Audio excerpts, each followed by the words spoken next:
Senator, let's talk about some of the issues in the president's budget that really impact our audience. First up, let's talk about this idea of stock buybacks, trying to make sure that executives are not selling into the stock buybacks, which makes sense, but maybe some of the manner for how they'd be doing that in this budget could complicate things. Honestly, Becky, when I look at these proposals, the huge tax increase on income, on corporate income, on this so-called billionaires tax, the stock buyback, this looks to me like, first of all, it's not going to happen. This is a big gesture to the radical left, right? The wing of the Democrats that don't like capitalism, actually probably a third consider themselves socialists in the first place.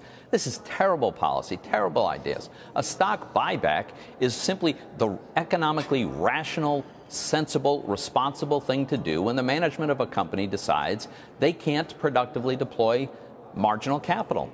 They've got an obligation to return it to the people who own the company.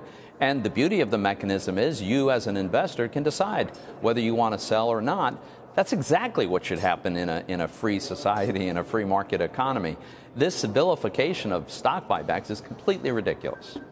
You say it's not going to happen. Is that because of Senator Manchin and maybe Senator Sinema, or do you think that extends beyond just those two members of the Democratic Senate?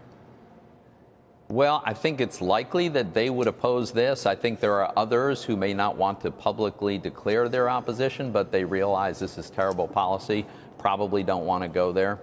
I don't think you get a majority in the Senate to vote for that.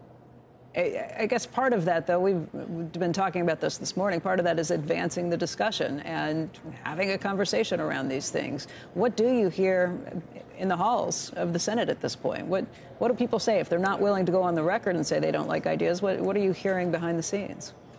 I just think there are a handful of Democrats beyond just Joe Manchin and Kyrsten Sinema who understand that this would be very damaging. Now, if there's a vote, they're going to vote for it. Probably, right? They're not going to necessarily want to offend the most energized part of their base, which loves every form of tax on productive people. But I think Senator Manchin and Sinema will probably oppose most of these features. I mean, I think Joe Manchin had a good line yesterday about this crazy idea of taxing unrealized gains when he said something to the effect that you can't tax what you don't have.